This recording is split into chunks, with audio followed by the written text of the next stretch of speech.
আছে আমাদের শুরু। তো অনেক দিন পর আজকে সন্ধ্যাবেলা বেরিয়ে পড়লাম বর্মশাই আর আমি ঠাকুর দেখতে। তো রাস্তায় খুব সুন্দর প্যান্ডেল হয়েছিল। তো ফার্স্টে আমরা রাস্তার পাশে একটা প্যান্ডেলে যাচ্ছি। তো এই প্যান্ডেলটা বাইরে থেকে এতটা সুন্দর লাগছিল, জানি না ভিতরে কেমন কি করেছে। তো ফাইনালি দেখো আমি ভিতরে ঢুকছি, তো এত সুন্দর ডেকোরেশন করেছে, মনে হচ্ছে যে কোনো বিয়ে বাড়িতে এসেছি। তো আস্তে আস্তে আমি এগোতে থাকলাম প্যান্ডেলের ভিতরে। তো ভিতরটা খুবই সুন্দর হয়েছিল। তো ফার্স্টে আমি এখানে একটা ছোট্ট ঝর্ণা মতো ছিল, তো এখানে দাঁড়িয়ে একটু ছবি টবি তুলে নিলাম। তো তারপরে চলে আসলাম প্যান্ডেলের ভিতরে। তো মায়ের মূর্তিটা সত্যি খুব সুন্দর হয়েছিল।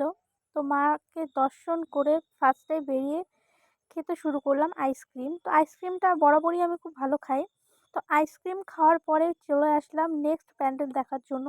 তো এখানে গাইস প্রচণ্ড ভিড় ছিল, তো ঠেলাঠেলি করেই একরকম প্যান্ডেলের ভিতরে ঢুকে পড়লাম। তো ভিতরটা এত সুন্দর করে সাজিয়ে গুছিয়ে প্যান্ডেলটাকে তৈরি করেছে, তো ধারণার বাইরে।